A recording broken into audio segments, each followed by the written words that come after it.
bergabung sama kalian semua. Tadi malam memang karena jaga di RSI Indonesia 18 jam evening night, baru pulang jam 9 pagi. Jadi bisa dibilang 2 jam atau 3 jam yang lalu. Ya cepat-cepat alhamdulillah untuk bersiap dan bergabung. Apa kabar semuanya? Dr. Basuki, Dr. Prita, Dr. Muhammad Idham, Dr. Ahmad Madani. Semuanya alhamdulillah sudah diberikan kesempatan lagi untuk bertemu meskipun ya lewat media.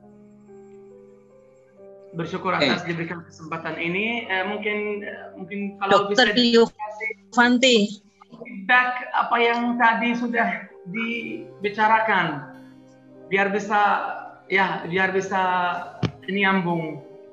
Oke, Dr. Muhammad tadi sudah dimulai ya pemaparan dari Dr. Madani tentang konflik di Palestina gitu. Nah, untuk selanjutnya kita ingin mendengar bagaimana sih situasi di Palestina, terutama di tempatnya Dr. Muhammad ya. Situasinya mungkin pada saat penyerangan dan juga saat ini gimana? Mungkin bisa menceritakan kepada kami semua update terbaru di Gaza Palestina. Silakan Dr. Muhammad. Ya, Assalamualaikum warahmatullahi wabarakatuh. Sebelumnya, alhamdulillah kami bisa bertemu kembali meskipun keadaan kemarin ya tidak memastikan apakah masih hidup atau meninggal. Alhamdulillah diberikan kehidupan dan bertemu Dr. Basuki, Dr. Prita, Dr. Muhammad, Dr. Ahmad Madani belum pernah ketemu sebelumnya di Indonesia. Terima kasih sebelumnya atas salaman dan sudah ada yang komunikasi untuk memastikan kesehatan kami, alhamdulillah. Saya sebelumnya mungkin saya harus bilang saya tempat tinggalnya di mana biar benar-benar bisa cerita. Saya itu dari kota Beit Hanun. Dr. Ahmad Madani tahu kalau Beit Hanun itu ya udah ketahuan itu di perbatasan antara tepi barat sama Gaza. Mungkin Dr. Basuki belum pernah, tapi Pak Jazuli pernah ke Gaza dan pernah kalau saat naik ke rumah saya itu sudah bisa lihat tempat-tempat dan rumah-rumah orang Israel. Nah, makanya kalau terjadi konflik apapun di kota Gaza atau di provinsi Gaza pada umumnya, selalu yang paling utama itu adalah Beit Hanun. Karena paling dekat untuk kalau memang ada roket yang mau di launch ke Israel atau ke tepi barat, lebih dekat itu paling dekat dari Beit Hanun. Begitu juga orang Israel kalau mau membalas itu paling utama dimulai itu pasti Beit Hanun. Begitu juga kemarin yang situasi atau perang kemarin dimulainya juga di kota Beit Hanun, yaitu keluarga Al-Masri saat dijatuhkan bom dan rudal bersama dan ada 9 syahid. Di antaranya 3 wanita sama 3 anak kecil. Itu mulainya saat itu.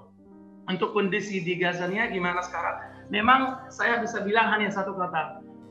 Saya terkejut kemarin saat sudah ada perjanjian kesepakatan gencatan senjata. Semua orang Gaza keluar takbiran karena untuk alhamdulillah hari Lebaran yang tertunda. Selamat Hari Raya Idul Fitri dok.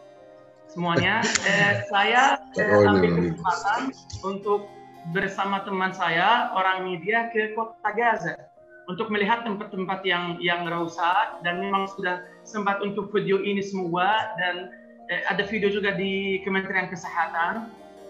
Nanti insya Allah saya upload. Saya terkejut bahwa kehidupan itu sudah kembali seperti biasa.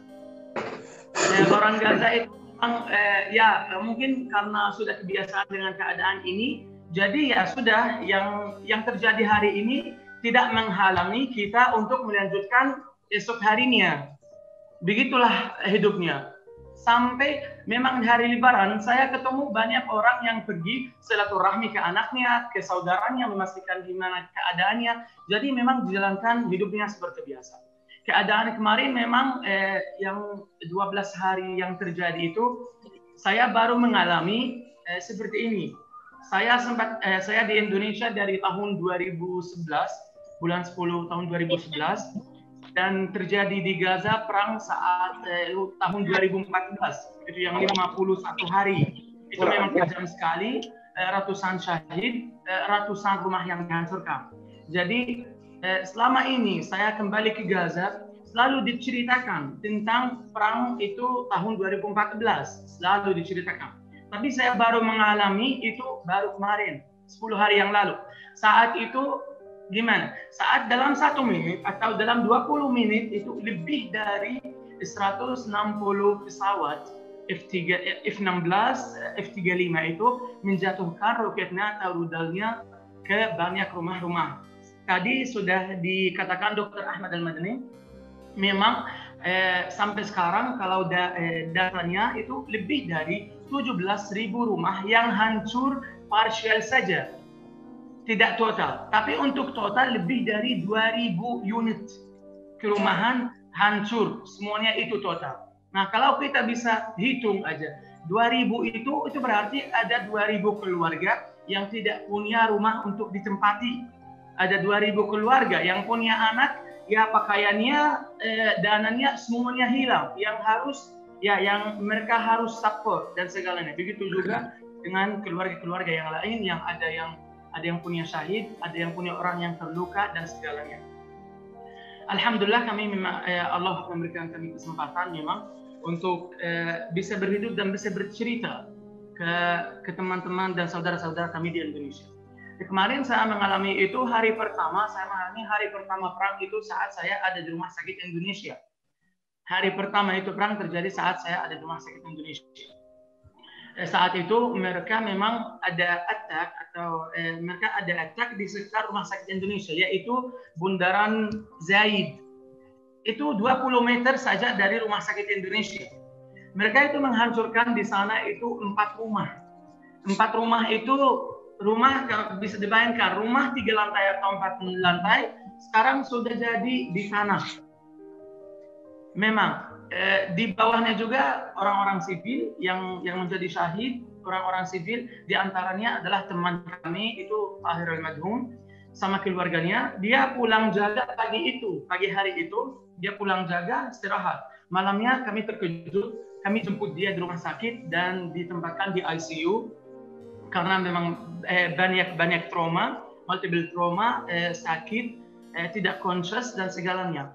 Dan dia sayangnya tidak tahu bahwa ayahnya dan ibunya sudah juga syahid. Memang mereka orang sivil, dibayangkan aja, dia dokter, ayahnya dokter, adiknya juga dokter, dibom. Mana targetnya sebenarnya? Dari mana misalnya dokter ini dari mana gitu? Bahayanya gimana? Orang saya dan segalanya. Jadi memang di orang ini atau keadaan ini tidak ada yang tertentu. Mungkin Dr. Ahmad Al-Madani karena soal politik itu lebih paham dari saya itu dan lebih mengerti, bisa lebih jelaskan. Namun kalau saya itu hanya melihat untuk targetnya memang tidak ada target yang tepat. Targetnya adalah seluruh kota Gaza. Targetnya adalah setiap makhluk yang berjalan di tanah dan bumi Gaza itu, ya itu boleh dibunuh. Itulah targetnya. Itu ya yang kami mengerti saat kemarin. Dalam 12 hari ini, bisa banyak keluarga. Hari pertama aja, lebih dari 100 orang yang masuk rumah sakit Indonesia. Namun yang dirawat antara mereka itu hanya 35. 100 orang tersebut itu memang ada luka-luka, tapi luka superficial. Jadi di zona hijau, alhamdulillah. Namun yang perlu perawatan, perlu memang ada skill, ada mungkin yang jadi luka segalanya, atau ada yang sakit, ada yang masuk ICU, itu 35 orang. Kami bayangkan, kami mikir bahwa angka itu insya Allah akan berkurang. Karena mungkin panasnya orang Israel hanya hari pertama. Mereka bakal bom hari pertama, hari besoknya mereka menunggu Gaza minta gencatan senjata atau Gaza mintanya menyerah. Tapi mereka terkejut bahwa Gaza malah membalas dan melawan. Itulah membuat mereka atau membuat mereka lebih panas atau lebih agresif sehingga mereka bom di mana-mana. Dan alhamdulillah kami memang saat ini bisa bilang ya kami tidak kalah. Namun Allah memberikan kita nasr dan kekuatan untuk melawan mereka, dan pada akhirnya memang kota atau bisa dibilang kalau di kata umum memang mereka Zionis, tapi di seluruh negara mereka diakui sebagai negara Israel yang didukung atau yang mereka punya military dan tentara yang terbaik di Middle East, atau itu bergantung atau Itu yang mereka bilang. Satu, yang kedua, negara itu didukung negara Barat, utamanya adalah Amerika. Jadi kalau kita bilangnya kita atau kami tidak melawan Israel saja, kami melawan Israel dan semua orang yang mensupport Israel, baik orang Barat atau baik orang Arab, sama, tidak ada bedanya memang. So, ya Dr. Ahmad Mari pasti ketawa ini karena memang kenyataan Dr. Ahmad. Udah tahu pasti.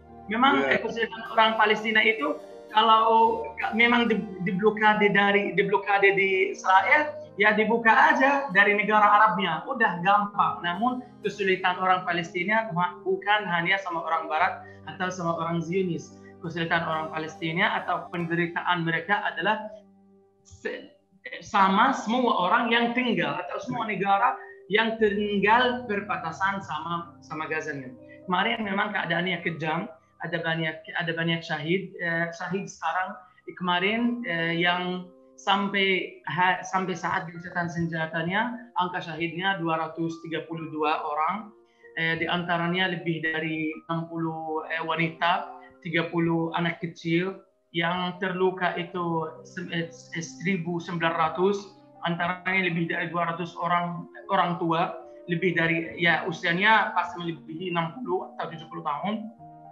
300 wanita, 400 anak kecil, itu yang terluka benaran, melainkan yang ada stres, memang ada stres, ada trauma, ada segalanya, itu pasti banyak.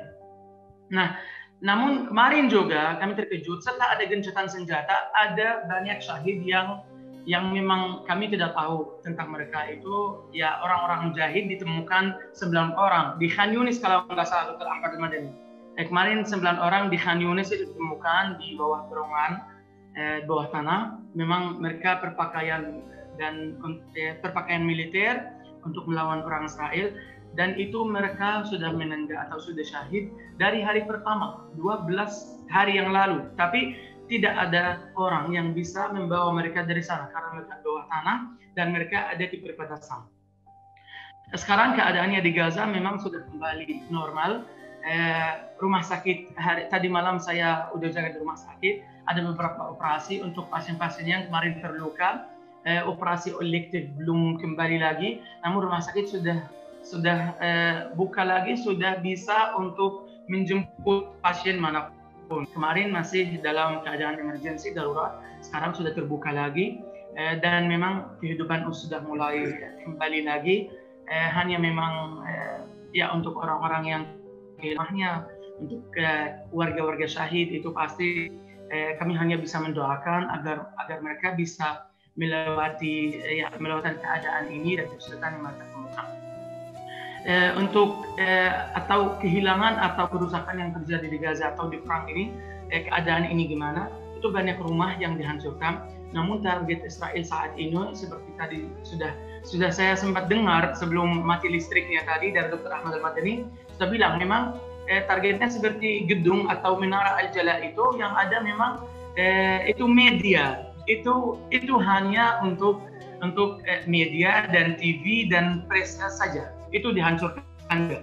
Begitu juga ada banyak menara-menara, ada menara mungkin ada 10 atau bisa lebih dari 30 apartemen tersebut ya ditinggalkan 30 keluarga, bisa dibilang kalau keluarga di Gaza itu extended, jadi orang-orangnya pasti mungkin minimal itu lebih dari 4 orang atau 5 orang. Kalau dikali 5 dikali 30 sudah itu 150 orang yang tidak punya tempat untuk ditinggalkan. Namun alhamdulillah hari ini sudah mulai ada pergerakan organisasi hak asasi manusia. Ada banyak organisasi yang membantu, baik dari Indonesia, baik mungkin di ACT di sini karena tadi sempat melihat di rumah sakit. Ada organisasi dari Turki, Yatim, ada organisasi dari Palmed itu dari Jerman. Ada juga dari Aljazair, juga ada tadi, dan ada tim dari Mesir. Itu mereka targetnya sekarang untuk mendata orang-orang yang kehilangan rumahnya atau warga-warga syahid atau warga orang yang terluka dan butuh keperawatan. Itu semuanya harus didata sekarang untuk apa? Untuk punya rumah untuk ditinggalkan, itu disewakan apartemen atau disewakan rumah untuk ditinggal. Itu satu. Sampai insya Allah di kemudian hari, belum tahu, sekarang, besok, 1 bulan, 1 tahun, untuk dibangun rumah kembali seperti perang 2014. Tapi pasti Gaza atau Palestina punya itu bantuan finansial dan support dari negara-negara lain untuk bisa menggantikan warga-warga tersebut pada kehilangan atau kerusakan rumah mereka. Nah, untuk warga-warga yang terluka, ya pasti perlukan itu ada beberapa organisasi seperti misalkan ini Dr. Without Borders itu Dr. Without Borders ya pasti, dan ada juga dari ACP juga. Ada tim keperawatan dari dokter-dokter Rumah Sakit Indonesia bekerja sama, sehingga ada pasien-pasien yang perlu keperawatan atau luka bisa datangi ke rumah dan memang menyiapkan atau membantu dia untuk perawatan luka. Untuk warga-warga syahid itu memang supportnya berbeda dan ada proses yang panjang, baik untuk fisikal, baik untuk mental dan segala dari kebutuhan mereka. Itulah pada umumnya keadaan Gaza. Memang saat saya ceritakan, saya bilang, oh itu ceritanya biasa sih. Kalau dibilang basa-basi, ceritanya biasa sih, udah kebiasaan. Memang yang saya cerita karena alhamdulillah saya selamat. Karena alhamdulillah keluarga saya sempat alhamdulillah aman. Memang kemarin ada bom dekat rumah, semua jendela, semua pintunya itu semua hancur, dan ada memang rumah di sekitar 30 meter dari kami itu dikasih petunjuk akan rumahnya dihancurkan. Jadi kami sempat mengungsi ke tempat lain. Memang tidak ada tempat yang aman, tapi kami mengungsi untuk setidaknya berikhlas atau bertawakul, insya Allah ya begitu. Alhamdulillah aman. Namun kalau saya tadi melihat ada warga yang datang ke rumah sakit, saat mereka menceritakan keadaan mereka kemarin yang terjadi itu memang tidak bisa dibayangkan atau tidak bisa dipikirkan. Saat dia bilang, saya itu ada di rumah, ada di kamar, tiba-tiba kami hanya mendengar suara roket atau suara rudal, suaranya itu kejam sekali, dan tiba-tiba kami tidak bisa melihat apapun karena pasir atau karena bekas roket yang hancur. Nah, itulah kami tidak bisa saya tidak bisa membayangkan karena saya tidak mengalami hal itu secara langsung. Nah, itulah pada umumnya keadaan di Gaza. Nah, sekarang untuk Gazanya itu situasinya ini yang menurut saya sekarang memang bisa kesempatan untuk bicarakan ini, khususnya untuk Bulan Sabit Merah Indonesia atau organisasi-organisasi lain yang selalu mensupport Indonesia atau insya Allah berpikir untuk mungkin membantu atau support Gaza dalam keadaan ini. Tadi saya sempat bicarakan bahwa ada banyak organisasi yang sekarang sudah turun jalan untuk mencari atau mendata kebutuhan warga-warga yang kemarin kena musibah dan yang kena tadi, baik syahid, baik terluka, baik kehilangan rumahnya. Itu satu. Itu pasti ada organisasi yang membantu. Nah, sekarang ada pihak atau ada tempat yang selalu terlupakan. Yang terlupakan adalah siapa? Itu pihak medikal atau pihak medis. Seperti rumah-rumah sakit itu tertinggal, terlupakan. Kenapa? Karena memang untuk hak asasi manusia atau organisasi hak asasi manusia itu memikirkan atau peduli untuk orang setiap sivil itu dipedulikan karena hak asasi manusia kaitannya sama manusia saja. Dia peduli orang ini kebutuhannya sudah terpenuhi, dia hidup, dia sehat, sudah cukup. Nah, namun ada di sisi lain itu ada rumah sakit atau ada bagian medis atau ada pihak medis. Seperti kemarin rudal memang di mana-mana, banyak rumah sakit yang kena kerusakan. Memang alhamdulillah rumah sakit Indonesia tidak ada banyak kerusakan, memang ada beberapa tembok yang rusak, sedikit atapnya jatuh, tapi itu bisa dibenarkan mudah. Namun yang kerusakan itu terjadi di alat-alat laboratorium, baik karena listrik, baik karena bom, baik karena rudal, itu yang memang perlu digantikan. Namun organisasi-organisasi itu tidak mencari untuk membantu rumah sakit dalam hal ini, sehingga sistem kesehatan itu tertinggal untuk membantu pasien atau untuk memeriksa atau melanjutkan hidup atau melanjutkan keadaan normal dan kerja atau mekanisme rumah sakit seperti biasa. Begitu juga kemarin sempat didengarkan di berita itu Kementerian Kesehatan yang adanya atau terletaknya sebelahan di satu tempat, di gedung sebelahan itu di Rumah Sakit Syuhada Ar-Rimal, di mana ada laboratorium pusat. Laboratorium pusat tersebut itu dibom sehingga terjadi kerusakan di seluruh rumah sakitnya. Laboratoriumnya sudah rusak, sudah tidak bisa dipakai lagi. Banyak kerusakan terjadi di Kementerian Kesehatan juga karena berletakkan sebelahnya. Nah, kenapa saya bicarakan untuk laboratorium pusat? Laboratorium pusat memang dari katanya namanya pusat. Jangan dipikirkan bahwa memang Gaza punya rumah sakit Indonesia, punya rumah sakit Ashifa, punya berarti sudah lengkap. Tidak. Rumah sakit itu tidak lengkap. Ada banyak kekurangannya. Semuanya ada banyak kekurangannya. Termasuk atau terutama di laboratorium pusat. Bayangkan saya di Indonesia itu, saya bisa HIV atau tes hepatitis, atau saya mau medical check up, atau saya mau keluar negeri untuk bikin surat, bisa bikin surat bebas penyakit dan segalanya, bisa saya kemana-mana, bisa saya ke rumah sakit Ciputat, bisa ke RS Al Fauzan, bisa ke mana-mana, bisa itu mudah, bisa ke klinik biasa bahkan bisa diperiksa. Tapi kalau di Gaza tidak. Di Gaza kalau mau periksa, kalau ada pasien mau periksa HIV atau mau periksa hepatitis dan segalanya di rumah sakit Indonesia atau rumah sakit lain, kalau dia bayar itu, kalau memang ada sistem swasta dan sistem asuransi. Kalau di Indonesia sistem asuransi banyak dok, tapi kalau di Palestina tidak. Sistem asuransi hanya untuk perusahaan. Misalkan Bulan Sabit Merah Indonesia sesuatu organisasi punya banyak pegawai, ya Bulan Sabit Merah Indonesia ada janjian sama atau suatu perusahaan asuransi dibikin asuransi.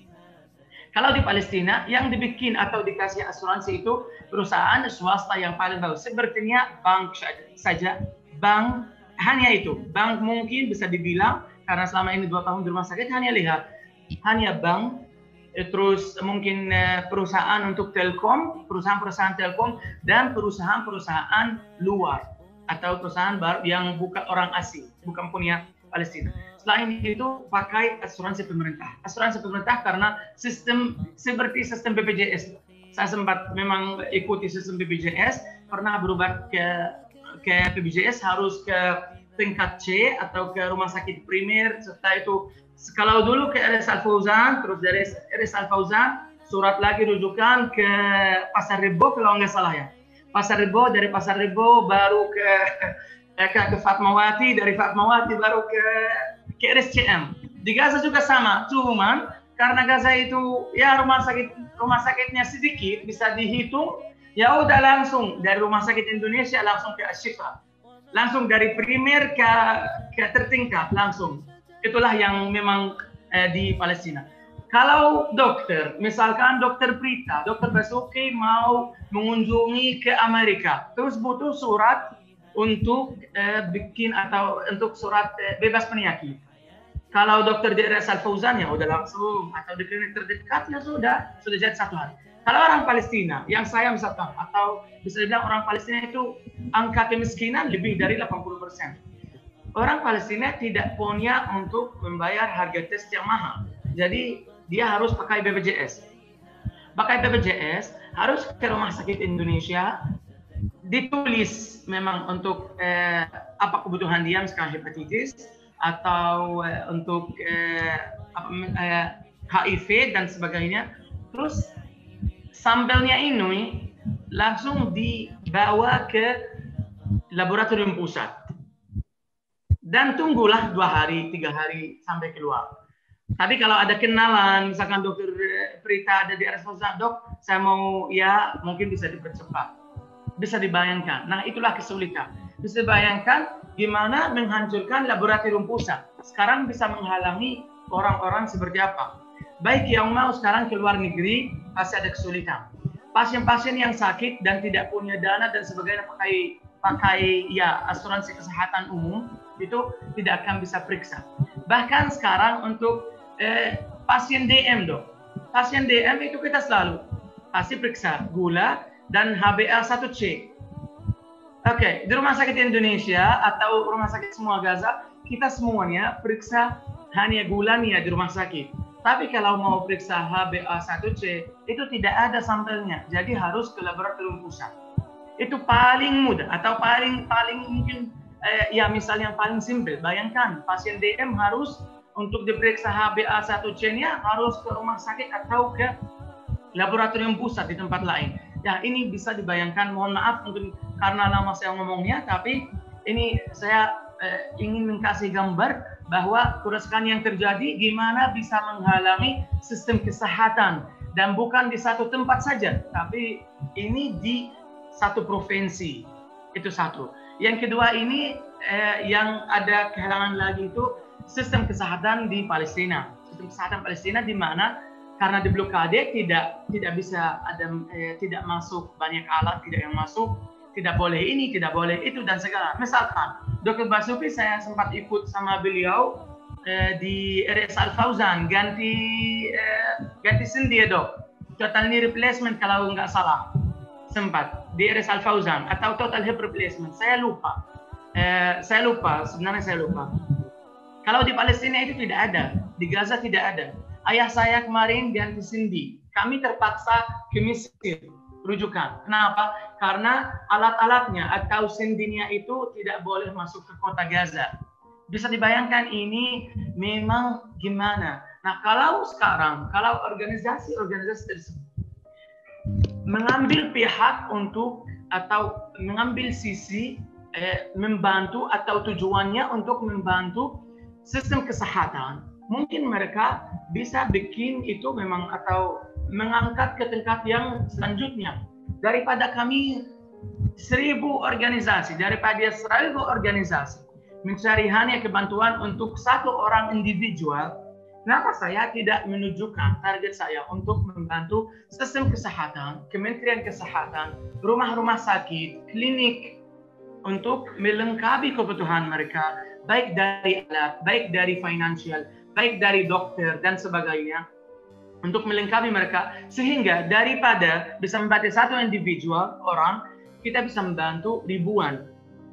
Misalnya kemarin, kalau organisasi tersebut, ini Bulan Sabit, misalkan kalau saya contohkan, Bulan Sabit Merah Indonesia, kalau misalkan atau organisasi manapun, karena saya bicara sekarang meet-nya sama Bulan Sabit, jadi saya sebut saja Bulan Sabit. Manapun ada organisasi manapun, kalau memang mau membantu, misalkan kemarin orang-orang yang kesakitan atau orang-orang yang kemarin terluka, itu pasti dok bisa dihitung jari 100, 200 orang, 300 orang sudah dikasih bantuannya, kita anggap dikasih 1 juta.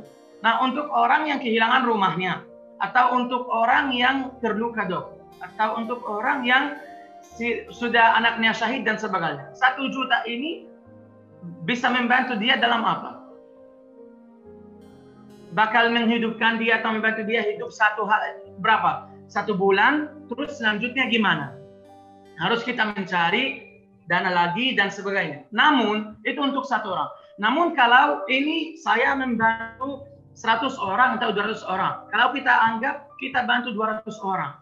Dengan memberikan mereka 500.000 rupiah misalkan. Itu sudah 100 juta. Dengan 100 juta ini, saya bisa membantu rumah sakit atau klinik atau Kementerian Kesehatan untuk melengkapi kebutuhan mereka. Misalkan beli alat, misalkan kemarin di Rumah Sakit Indonesia ada ini, kemarin kami sempat meeting semalam, ada meeting itu kekurangan banyak rumah sakit. Portable ultrasound itu rusak dok. Bisa dibayangkan, portable ultrasound. Jadi pasien ada kecelakaan kemarin, trauma, hanya ada 2 orang atau 3 orang datang bersama, ada 5 dokter bedah, dan hanya ada satu alat ultrasound. Jadi harus gantian dok. Tapi kalau ada 2 atau 3, saya bisa lebih cepat untuk memeriksa pasien 1, 2, 3 bersama. Jadi menurut saya itu dana ini tersebut kalau ditujukan, dikumpulkan dan ditujukan ke satu pihak, itu memang bisa membantu ratusan orang. Saat ini organisasi membantu 100 orang untuk 1 hari. Namun kalau organisasi tersebut tujuannya ke rumah sakit, atau ke klinik untuk membantu melengkapi alat atau memberikan mereka alat. Alat ini bisa berguna 10 tahun atau bisa lebih. Dalam 1 bulan ini bisa angka yang dipakai, angka pasien yang digunakan atau yang menggunakan alat ini berapa? Bisa 100, 200 atau 300 kan? Begini ini lebih manfaat. Nah, inilah memang tujuan saya ingin menyampaikan bahwa memang ada pihak yang terlupakan, ada sisi medis itu selalu terlupakan. Dr. Ahmad Al-Madani pernah tinggal di Gaza. Dr. Ahmad tahu juga memang bantuan kemanusiaan selalu pergi per orangnya. Saya itu misalkan tinggal sama orang, pasti ada organisasi membantu foto terus ya sudah dilupakan. Benar gak Dr. Ahmad? Itu nyata dok, itu yang terjadi. Sampai kemarin dari polisi itu ada kemarin pernyataan. Itu saya nggak tahu dokter benar. Pernyataan itu mungkin 7 bulan atau 8 bulan kalau ada bantuan dari luar negeri atau dari manapun mau dikasih ke orang, tidak boleh foto untuk wajahnya atau tidak boleh diposting di media. Dengar gak Dr. Ahmad kemarin? Tidak boleh kemarin juga sama Bang Oni misalkan dan segalanya, itu tidak boleh difoto, tidak boleh dipublikasi. Itu sempat dibilang, itu tidak boleh dipublikasi. Kenapa? Karena mereka merasa memang organisasi atau membantu orang ini mereka datang membantu saya, memfoto saya, terus dipublikasi, dapat dana lagi, dapat bantuan lagi, segalanya lagi. Namun memang saya dibantu dan saya membantu juga, membantu organisasi untuk mencari dana. Namun apakah kalau dihitung benar-benar, apakah organisasi tersebut atau bantuannya bermanfaat untuk saya atau tidak? Memang ini banyak dipikirkan. Menurut saya itu kalau dana itu lebih baik diberikan ke pihak tertentu, misalkan ingin membantu warga-warga tertentu, ya sudah dananya dikasih ke pihak misalkan yang berhubungan. Ada organisasi hak asasi manusia yang ada datanya, ada orang yang lebih membutuhkan, ya mereka sudah tahu, sudah ada datanya, itu yang dikasih. Tapi kalau secara individual itu tidak bagus. Itu satu. Yang kedua, soal untuk bantuan ke rumah-rumah sakit atau ke sistem kesehatan pada umumnya dok. Jadi memang itu yang diharapkan, memang bantuan kalau yang mau sedekah, mau nafkah, mau zakat, mau ada bantuan, jangan melupakan sistem kesehatan di sini, rumah-rumah sakit di sini, karena mereka paling membutuhkan. Rumah sakit Indonesia memang adalah sudah dibangun dengan bantuan rakyat Indonesia semuanya, dengan bantuan rakyat Indonesia. Namun masih ada banyak kekurangan, Misalkan kalau saya itu di ruang operasi sampai sekarang tidak ada laparoskopik dok. Bayangkan ini rumah sakit untuk traumatologi, untuk trauma, tapi tidak ada laparoskopik. Atau gastroendoskopik dok. Ada pasien misalkan ada internal bleeding, tapi tidak ada gastroskopik. Jadi itu banyak kekurangan. Nah, kenapa kami tidak mencoba untuk melengkapi kebutuhan rumah sakit ini?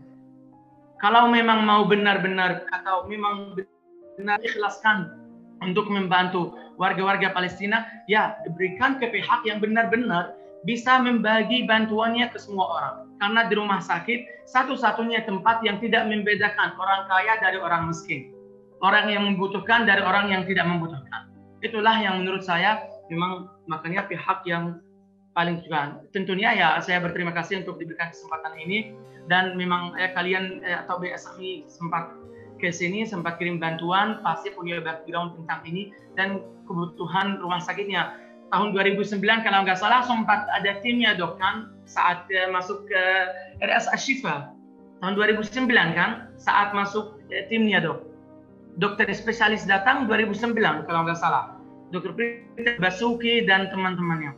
2009 ikut operasi-operasi di rumah sakit Ashifa. Lihat saat itu banyak kekurangannya. Memang dokter spesialisnya memang ada, namun untuk skillnya yang tidak dipakai, tidak terlupakan. Misalkan dokter sudah 5 tahun tidak ada masuk sendi, terus tiba-tiba dibawain sendi, terus dibilang ya coba pasang di pasien. Ya pasti itu susah dan sulit, makanya ya dibutuhkan pasti tim bedah, alat bedah dan atau alat-alat untuk rumah sakit, tim untuk rumah sakit. Bisa juga untuk Bulan Sabit Merah Indonesia memang untuk ada misalkan kami sebagai program ambil S1 atau kedokteran, dokter umum, ada untuk spesialis, bisa juga programnya untuk fellowship misalkan. Fellowship dalam keadaan traumatologi dok misalkan, atau fellowship dalam masalah laparoskopik dan segalanya. Itu banyak program-program yang bisa dibuat atau bisa dibantu oleh organisasi seperti Bulan Sabit Merah Indonesia atau organisasi-organisasi lain. Saya mohon maaf saya banyak berbicara. Sekarang mungkin kalau ada yang ingin ditanyakan atau yang ingin dibicarakan, saya insya Allah siap mendengar dan siap menjawab setiap pertanyaan yang ada. Terima kasih semuanya. Mohon maaf. Ya, terima kasih Dr. Muhammad. Mohon izin kami menggantikan Dr. Idham. Sudah waktu Indonesia Timur dan Tengah sudah mau sholat maghrib. Dr. Muhammad dan Dr. Ahmad Madin mohon izin stay sementara di room. Setelah ini kami mohon izin Pak Jazuli untuk menyampaikan, mungkin bisa singkat saja. Setelah itu Dr. Basuki akan menyampaikan dan setelah itu kita bisa diskusi. Pak Jazuli sudah. Ya, baik. Silahkan Pak Jazuli. Baik, Hafiz ya. Ya, terima kasih atas kesempatan yang diberikan. Kami pertama-tama prihatin atas situasi di Gaza yang sangat, ya ini kangen juga sama Dr. Muhammad, sudah lama nggak ketemu dan akhirnya bisa berpapasan di virtual. Mungkin saya singkat aja. Indonesia, ya kita semua yang pertama-tama tentu prihatin dengan situasi ini. Kemudian tentu kita semua bergerak atas dasar konstitusi Indonesia ya. Barangkali Dr. Al-Madani, Dr. Muhammad itu juga sudah tahu bahwa Indonesia dalam pembukaan undang-undang dasarnya dengan tegas menyatakan bahwa kemerdekaan hak segala bangsa, maka penjajahan di atas dunia harus dihapuskan karena tidak sesuai dengan kemanusiaan dan keadilan. Ini menjadi konstitusi dasar kami yang juga merupakan, kalau mungkin sebagian pernah mendengar 4 pilar ya. 4 pilar itu ada, ya sebenarnya lebih tepat barangkali 4 konsensus. Cuman lebih populer disebut 4 pilar. Ada Undang-Undang Dasar Negara Republik Indonesia, kemudian yang pembukaannya berbunyi sebagai yang tadi saya sebutkan, kemerdekaan adalah hak segala bangsa itu dan penjajahan atas dunia harus dihapuskan. Kemudian juga ada Pancasila sebagai dasar negara. Kemudian juga ada Bhinneka Tunggal Ika yang pemersatu suku-suku di seluruh Indonesia dan budaya semuanya bersatu. Dan kemudian yang terakhir adalah NKRI, Negara Kesatuan Republik Indonesia. Ini 4 pilar ini yang menjadi dasar kita untuk melakukan suatu tindakan secara yang sesuai dengan ketentuan. Sehingga dengan itulah maka Bulan Sabit Merah Indonesia berkali-kali kita selalu berupaya untuk memberikan bantuan kepada Palestina sehingga tidak luput apapun situasi yang terjadi di Palestina, ya kita berusaha. Memang boleh dikatakan kami sebagai lembaga operator ketika menggalang dana itu untuk membantu Palestina kesulitan ketika tidak ada sesuatu yang menarik publik, peristiwa-peristiwa menarik publik. Pada saat ini kejadian yang luar biasa ini, serangan yang membabi buta yang menimpa warga Gaza, yang dimana anak-anak menjadi korban dan juga sebagian besar anak-anak, ini membuat masyarakat Indonesia tumbuh tinggi perhatiannya sehingga banyak sekali masyarakat yang ingin membantu sehingga penggalangan dana yang kita lakukan terlihat berdampak ya, peningkatan bantuan itu. Jadi Bulan Sabit Merah Indonesia, insya Allah selama kita berada dan ada, insya Allah akan selalu bersama Palestina. Kita akan mendukung apapun persoalannya, kita coba cari upayakan jalan keluarnya semaksimal apa yang kita mampu. Karena Bulan Sabit Merah Indonesia ini hanya mungkin sampai saat ini sebatas mengundang masyarakat untuk berpartisipasi. Jadi kami semuanya bantuan itu dari masyarakat, belum dari mungkin pemerintah. Kalau dari pemerintah itu insya Allah akan luar biasa lagi bantuannya. Barangkali itu yang bisa saya sampaikan untuk mempersingkat waktu karena waktunya sangat mepet nih kalau di kita. Sebentar lagi maghrib, ya mudah-mudahan teman-teman di seluruh cabang yang kami hormati semua yang hadir pada kesempatan ini bisa terbuka apa yang harus kita lakukan sehingga sampai kapanpun sampai kemerdekaan itu diperoleh oleh bangsa Palestina, kita akan selalu membantu. dengan tentu dengan koridor kemanusiaan yang menjadi platform Bulan Sabit Merah Indonesia. Barangkali itu saja Pak Hafiz, untuk mempersingkat waktu. Kami beberapa hal yang mungkin penting buat kita perhatikan. Terima kasih. Assalamualaikum warahmatullahi wabarakatuh. Waalaikumsalam warahmatullahi wabarakatuh. Terima kasih Pak Jazuli. Dr. Ahmad Madani sudah memberikan gambaran tentang situasi konflik dan segala macam. Kemudian diupdate situasi kondisi kesehatan terkini ya dari Dr. Muhammad di Gaza, dan Pak Jazuli meneguhkan komitmen BSMI untuk terus bersama masyarakat Palestina. Mohon izin Dr. Basuki Supartono, Ketua MPA BSMI, bisa memberikan arahan dari beberapa hasil diskusi tadi. Dr. Basuki, fadhal masykurah, waktu dan tempat kami persilakan, Dok. Baik, terima kasih. Assalamualaikum warahmatullahi wabarakatuh. Waalaikumsalam warahmatullahi wabarakatuh. Salam kangen saya buat putra saya Dr. Muhammad. Lama ya kita nggak jumpa. Mohon maaf selama ini ya situasi memang sulit ya. Kepada Dr. Ahmad Madani juga salam hormat saya buat keluarga semua. Kami bangsa Indonesia akan selalu bersama Anda insya Allah sampai Anda merdeka dan sampai terus Palestina bisa sejajar dengan bangsa-bangsa yang lain. Mohon izin, saya juga nggak lama, mungkin maksimum 1 menit. Saya bisa share aja, screen nggak cepat mungkin.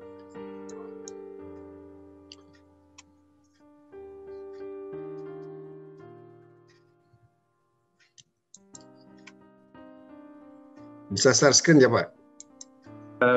Bisa Dok, bisa. Sudah jadi co-host. Ya sudah. Sudah terlihat ya? Ya sudah terlihat. Jadi mohon izin para ketua yang saya hormati, para pengurus provinsi Bulan Sabit Merah Indonesia di seluruh Indonesia. Ada saya lihat Pak Arisman dari Pekanbaru, Riau. Ada dari juga Sumatera Utara, Ibu Nur Yunita, dari Jawa Tengah, Dr. Usmana, Dr. Rohadi dari NTB, dan seluruh kawan-kawan perjuangan dari BSMI. Kita semua sudah dengarkan masalahnya, dan kepala relawan semua, saya rasa ini masalah sudah level skala negara, ya. Sudah seharusnya kita mengapil kepada negara Republik Indonesia yang kita cintai, kita banggakan ini, untuk membantu perjuangan rakyat Palestina, seperti yang dikatakan oleh Bapak Ketua DPR, Bapak Muhammad Jazuli, yaitu sesuai dengan konstitusi negara kita untuk memerdekakan bangsa Palestina.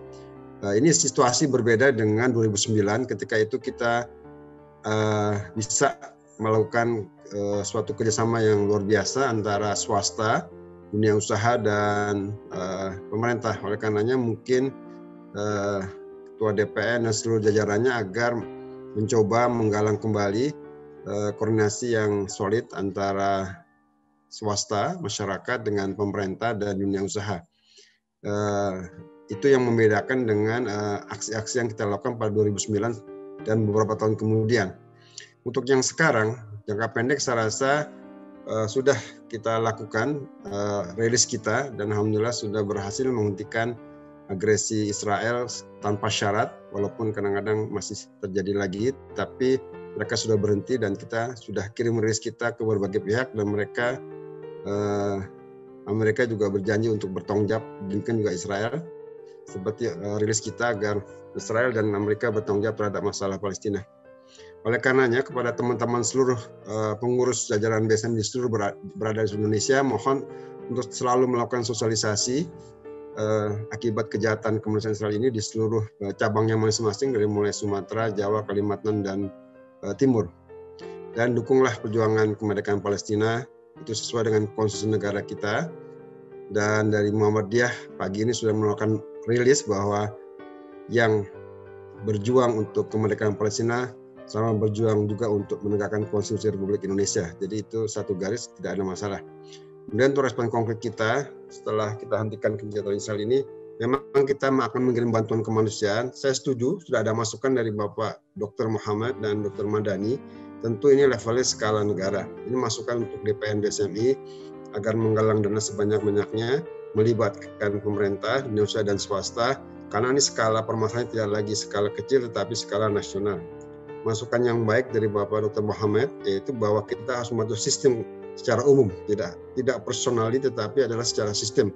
Oleh karena, tetapi sesungguhnya sebetulnya kita selalu bekerjasama dengan Kementerian Kesehatan Palestina, dan mereka sudah kirim surat ke BSMI, dan dari tim BSMI sedang menghitung-hitung mana-mana yang bisa kami bawa, mana-mana yang bisa kami kirim dengan dan sebagainya. Jadi data kebutuhan alat kesehatan dari Palestina sudah ada di kami, yang ditandatangani oleh Direktur Kerjasama daripada Kementerian Kesehatan Palestina.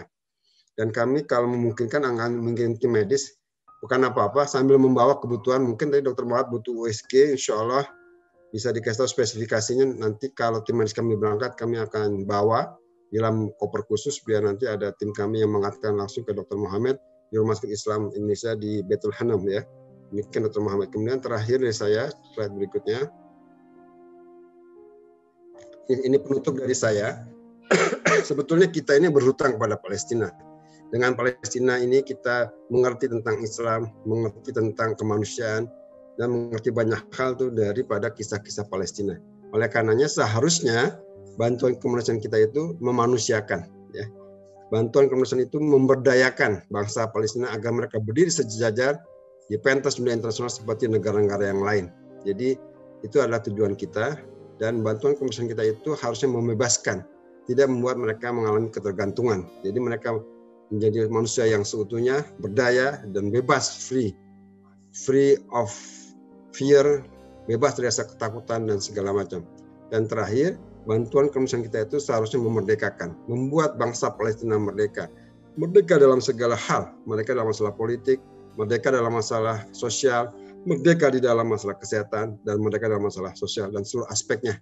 Oleh karena itu terakhir dari saya statementnya adalah bantuan kemanusiaan itu seharusnya memuliakan yang dibantu, dan juga membuat kita menjadi mulia karena mendapatkan pahala dari Allah SWT. Jadi yang pertama tentang soal pemeriksaan COVID, tentang pemeriksaan COVID di Palestina sudah cukup ada, baik untuk PCR, nasal PCR atau untuk rapid testnya. Tapi kemarin karena laboratorium pusat sudah dihancurkan, di mana itu memang pusat untuk COVID juga. Sampel-sampel COVID itu diperiksa di laboratorium pusat 2 hari atau 3 hari, biasanya setelah 2 hari keluar hasilnya. Sekarang dibom, jadi di rumah sakit kami hanya pakai rapid test. Tadi malam saat saya jaga ada 9 pasien yang saya periksa rapid test, 6 orang dari mereka itu ada positif. Jadi untuk soal rapid test itu tidak usah dipikirkan, itu penuh di Gaza, dan insya Allah ada alatnya. Sekarang setelah itu untuk ada saudara yang nanya soal adopsi anak yatim atau yang keluarganya syahid.